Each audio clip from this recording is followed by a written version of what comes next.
तो स्वागत है आपका मेरे यूट्यूब चैनल में। तो आज हम लोग जो आकांक्षा 40 के द्वारा परीक्षा आयोजित हुआ था, तो उसका मतलब केमिस्ट्री का जो भी क्वेश्चन है उसका आंसर के बताएंगे। अगर आपने दिया है तो फिजिक्स का चढ़ाया हुआ है, और अभी जो मैथ हो गया, बायोलॉजी हो गया, उसका चढ़ाएंगे, मैथ का भी चढ़ाएंगे। तो मेरे वीडियो में बने रहें, अपना मिला लेंगे हम कितना सही किए हैं। पहला क्वेश्चन था, निम्नलिखित अभिक्रिया में से कौन एक रेडॉक्स अभिक्रिया है। मतलब कह रहा है कि ऐसा कौन सा इसमें चारों ऑप्शन में से अभिक्रिया है जो रेडॉक्स है, जिसमें उपचयन भी हो रहा है, अपचयन भी हो रहा है। तो ऐसा हो रहा है ऑप्शन नंबर 2 में, इसलिए इसका आंसर हो जाएगा ऑप्शन नंबर 2। अगला क्वेश्चन है, ऊपर दी गई अभिक्रिया किस प्रकार की है। जैसे कह रहा है कि Fe2O3 प्लस 2Al उससे बना है Al2O3 प्लस 2Fe। तो मतलब कैसा अभिक्रिया है, तो कैसा अभिक्रिया है, तो यह आपका विस्थापन अभिक्रिया, इसलिए इसका आंसर हो जाएगा ऑप्शन नंबर 4, विस्थापन अभिक्रिया। अगला क्वेश्चन है, बेकिंग पाउडर के घटकों में से एक घटक है। मतलब बेकिंग पाउडर जो बनता है तो उसका घटक में से एक घटक क्या है, तो एक घटक है टार्टारिक अम्ल, इसलिए इसका आंसर हो जाएगा ऑप्शन नंबर 1, टार्टारिक अम्ल। अगला क्वेश्चन है, शुक्र का वायुमंडल किसके मोटे श्वेत एवं पीले बादलों से बना है। मन कह रहा है जो शुक्र ग्रह है तो उसका वायुमंडल किससे बना है, तो शुक्र ग्रह का वायुमंडल बना है सल्फ्यूरिक अम्ल से, इसलिए इसका आंसर हो जाएगा ऑप्शन नंबर 1, सल्फ्यूरिक अम्ल। अगला क्वेश्चन है, क्वेश्चन बहुत बड़ा है, NaOH का 10 ml बिलियन Cl के 8 ml बिलियन से पूर्णतः उदासीन हो जाता है। यदि हम NaOH के उसी बिलियन के 20 ml ले तो इसे उदासीन करने के लिए कितनी मात्रा की आवश्यकता होगी। मतलब HCl की कितने मात्रा की आवश्यकता होगी, तो इसका हो जाएगा आंसर नंबर 16। देखिए अगर 10 है तो 8 लेना पड़ रहा है, तो 20 है तो 16, इसलिए इसका आंसर हो जाएगा ऑप्शन नंबर 4, 16 ml। अगला क्वेश्चन है, किन निम्न धातु की अभिक्रियाशीलता का सही घटता क्रम है। मैंने सबसे ज़्यादा किस्म होता है, फिर उससे कम, फिर उससे कम किस्म होता है, घटता क्रम पूछ रहा है, तो इसमें हो जाएगा 4 नंबर, मैग्नीशियम, एल्युमिनियम, जिंक और फेरस, लोहा। अगला क्वेश्चन है, निम्न यौगिकों में से कौन एक आयनिक यौगिक नहीं है। मतलब जब 4 को ऑप्शन दिया हुआ है तो इसमें से कौन सा यौगिक है जो आयनिक नहीं है, तो इसका हो जाएगा कार्बन टेट्राक्लोराइड, ऑप्शन नंबर 3। अगला क्वेश्चन है, जल, नींबू का रस तथा सोडियम बाइकार्बोनेट विलयन का पीएच मानों का सही अवरोही क्रम, अवरोही मतलब हो गया बढ़ते क्रम में, तो बढ़ते क्रम में कौन कौन का है इसका हो जाएगा सोडियम बाइकार्बोनेट, फिर जल, फिर नींबू का रस, इसलिए इसका आंसर हो जाएगा ऑप्शन नंबर 3। अगला क्वेश्चन है, कोई तत्व ऑक्सीजन के साथ अभिक्रिया कर उच्च गलनांक वाला यौगिक का निर्माण करता है। यह यौगिक जल में भी विलय है। यह तत्व क्या हो सकता है, मन कह रहा है कौन ऐसा तत्व है जो ऑक्सीजन के साथ अभिक्रिया करके उच्च गलनांक वाला कार्बन का मतलब यौगिक का निर्माण करता है, तो ऐसा कौन सा है, तो ऐसा है सिलिकॉन, सॉरी कैल्शियम हो जाएगा इसका आंसर, ऑप्शन नंबर 1। अगला क्वेश्चन है, तत्व एक्स Xl2 सूत्र वाला क्लोराइड बनाता है जो एक ठोस है तथा जिसका गलनांक अधिक होता है। और सरणी में तत्व एक्स माने जो एक्स का हमारा पूछ रहा है कि वहाँ एक्स में हम क्या रखेंगे कि जो मतलब क्लोराइड बनाता है वो एक ठोस भी होता है, तो होता है MgCl2, तो इसका हो जाएगा ऑप्शन नंबर 2, Mg। अगला क्वेश्चन है, एक परमाणु का इलेक्ट्रॉनिक विन्यास 2, 8, 7 है, निम्न में से किस तत्व के साथ इसकी रासायनिक क्षमता होगी। मैंने कह रहा है कि देखिए 17 इलेक्ट्रॉनिक विन्यास वाला है जो कोई भी तत्व है वो, तो उसका मतलब किसके साथ, मतलब कौन सा तत्व जिसके साथ उसका मन गुण मिलेगा। देखिए यहाँ F9 दिया हुआ है, तो 9, 8, 17, तो हम जानते हैं कि 2, 8, 18, 18, 32 जोड़ते हैं तो 9 में 8 हम जोड़ेगा तो 17 आ जाएगा, इसलिए इसका आंसर हो जाएगा ऑप्शन नंबर बी, F9। अगला क्वेश्चन है, आधुनिक आवर्त सारणी में कितनी पंक्तियाँ तथा कितने स्तंभ होते हैं। तो आधुनिक आवर्त सारणी में 7 पंक्तियाँ तथा 18 स्तंभ होते हैं, इसलिए इसका आंसर हो जाएगा ऑप्शन नंबर 3। अगला क्वेश्चन है, C2H4 का विरेचन किया जा सकता है। C2H4 को हम कैसे प्राप्त कर सकते हैं, तो C2H4 को हम CH3 CH2OH को शांत सल्फ्यूरिक अम्ल के साथ गर्म करके प्राप्त कर सकते हैं या विरेचन कर सकते हैं, इसलिए इसका आंसर हो जाएगा ऑप्शन नंबर 2। अगला क्वेश्चन है,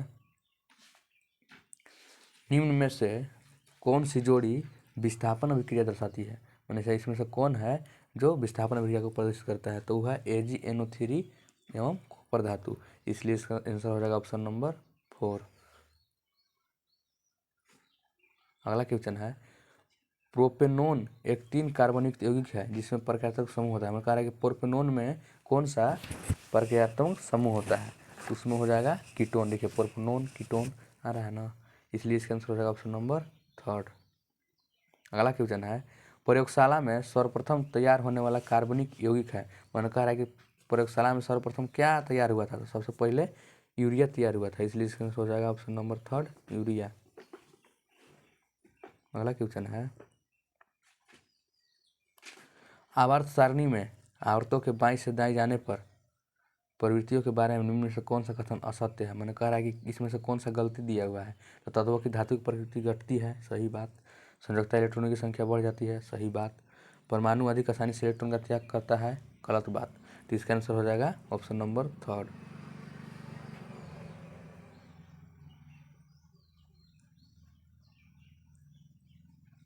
अगला क्वेश्चन है, कार्बोनेट अयस्कों में सीमित वायु में अधिक ताप गर्म करने से ऑक्साइड में परिवर्तित हो जाता है। इस प्रक्रिया को क्या कहते हैं। मैंने कहा जब हम कार्बोनेट अयस्कों को वायु में अधिक ताप पर गर्म करते हैं तो ऑक्साइड में बदल जाता है। इस प्रक्रिया को क्या कहते हैं, तो इस प्रक्रिया को हम भर्जन कहते हैं, इसलिए इसका आंसर हो जाएगा ऑप्शन नंबर 3 भर्जन। अगला क्वेश्चन है, सिनेबार एक अयस्क है। मैंने कहा कि सिनेबार किसका अयस्क है, तो सिनेबार मरकरी का अयस्क है, पारा का अयस्क है, इसलिए इसका आंसर हो जाएगा ऑप्शन नंबर 4 मरकरी। अगला क्वेश्चन है, कार्बन अपने तथा दूसरों तत्वों के साथ क्या बनाता है, कौन सा आबंध बनाता है, तो कार्बन जो है अपने तथा दूसरों तत्वों के साथ सहसंयोजक आबंध बनाता है, इसलिए इसका आंसर हो जाएगा ऑप्शन नंबर 1 सहसंयोजक। अगला क्वेश्चन है, प्रोपेन का आणविक सूत्र C3H8 है, इसमें कितने मतलब सहसंयोजन बंध है, तो वही बोल रहा है। तो यहाँ देखिए C3H8 है ना, तो किसके आबंध से बढ़ा हुआ है, तो उसको हम बता रहे हैं, देखिएगा इसमें देखिए क्या देवल है, तो C3H8, तो C एगो H, 2 H, 3 H, 4 H, 5 H, 6 H, 7 H, 8 H। देखिए बंद खाए गिनेंगे तो 1 2 3 4 5 6 7 8 9 10, तो 10 हो जाएगा इसका। तो आंसर नंबर 4 में है 10 को, इसलिए इसका आंसर हो जाएगा ऑप्शन नंबर 4 10 संयोजक बंध। अगला क्वेश्चन है, निम्न में से कौन सी ऑक्साइड उभयधर्मी है, तो निम्न में से कौन सी ऑक्साइड उभयधर्मी है, तो होता है ZnO जिंक ऑक्साइड, इसलिए इसका आंसर हो जाएगा ऑप्शन नंबर 3 ZnO। अगला क्वेश्चन है, मिश्र धातु अमलगम का एक अवयव घटक है। मैंने कह रहा है कि अमलगम मिश्र धातु अमलगम किसका एक घटक है, तो वह है Hg का, इसलिए इसका आंसर हो जाएगा ऑप्शन नंबर 4 Hg। अगला क्वेश्चन है, सोल्डर एक मिश्र धातु है। मैंने कहा है कि सोल्डर को हम किस किस धातु को मिलाकर सोल्डर हम बनाते हैं। सोल्डर किसका मिश्र धातु है, तो लेड एवं टीन का, तो इसका हो जाएगा ऑप्शन नंबर 3 Pb एवं Sn। अगला क्वेश्चन है, निम्न में से कौन तत्व अम्लीय ऑक्साइड बनाता है। मैंने कहा कि जितना भी तत्व दिया हुआ है तो कौन सा अम्लीय ऑक्साइड बनाता है, तो पी तत्व जो है वो अम्लीय ऑक्साइड बनाता है। अगला क्वेश्चन है, निम्न में से कौन 7 से कम पीएच देता है। बोल रहा है कि निम्न में से कौन जो है 7 से कम पीएच। देखिए रक्त हो गया वो भी क्षारीय है, मिल्क मैग्नीशियस क्षारीय है, सोडियम हाइड्रोक्साइड क्षारीय है, लेकिन गैस्ट्रिक रस अम्ल है, तो इसलिए इसका आंसर हो जाएगा ऑप्शन नंबर 4 7 से कम यही देता है अम्ल, तो गैस्ट्रिक रस हो जाएगा।